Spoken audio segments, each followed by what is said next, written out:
Tinubu has no constitutional backing to dissolve an elected state government. Lawmakers must reverse dangerous precedent. Mike Ozekhome. My dear listeners, a quick one here before I go into the full details. It is so sad that already the deed has been done. So all these lawmakers revealing the stores. Who are the lawmakers? Are they not the people in power?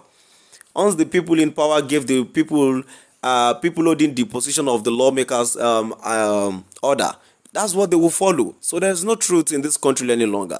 So moving into the full details to see what Mike Ozekhome said, kindly please ensure you like, subscribe to this channel and share.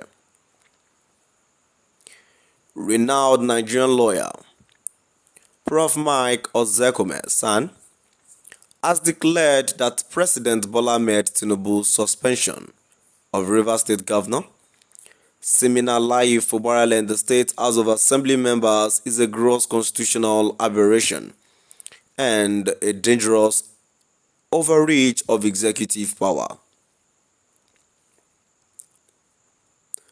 Ozekhome's statement, released on Thursday, joined the national debate over the legality and implications of the president's actions, which he described as illegal, unlawful, wrongful, and unconscionable.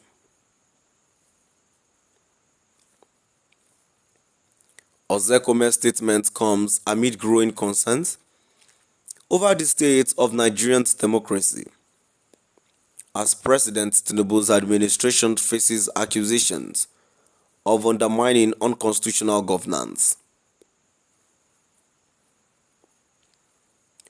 The suspension of elected officials in Rivers State under the guise of emergency rule has raised alarm bells, with Nigerians warning that the move could set a dangerous precedent for the country's federal structure. In an era where democracy is supposed to reign supreme, giving democracy dividends to beleaguered Nigerians, the nation has once again found itself at a crossroad, Ozekhome said. This is a sober moment of reckoning where constitutional order is being tested in the most brazen of ways. Ozekhome, a professor in law, argued that President Tinubu's actions lacked any legal foundation.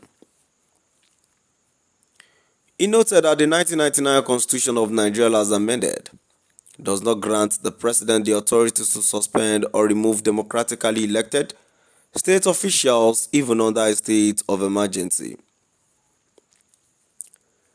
Let me be very firm, most categorically and unequivocally, that no constitutional provision, statute, or any known convention grants the president the imperial and dictatorial authority to single-handedly dissolve the structures of an elected state government, Ozekhome stated. That may probably have been in the low-cost days of military juntas, but Nigeria is today not under the firm grip of a military dictatorship. He further noted that Section 305 of the Constitution, which governs the declaration of a state of emergency, is designed to restore order in times of grave national crisis, not to topple duly elected officials. The emergency provisions under Section 305 exist to restore order only in times of grave national crisis, certainly not to topple duly elected state officials, he said. Ozekhome drew parallels between President Tinubu's actions and previous instances of executive overreach in Nigerian's history.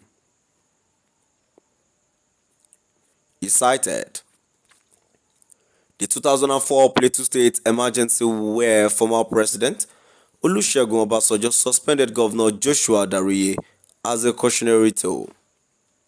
We have seen this script play out before during the infamous 2004 Plateau State emergency, where former President Olusegun Obasanjo suspended Governor Dariye in what was widely condemned as a travesty of constitutional governance, he said.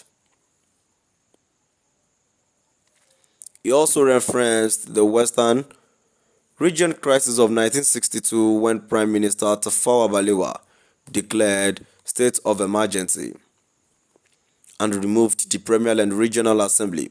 However, Ozekhome pointed out this occurred under a parliamentary system which is fundamentally different from Nigeria's current president system.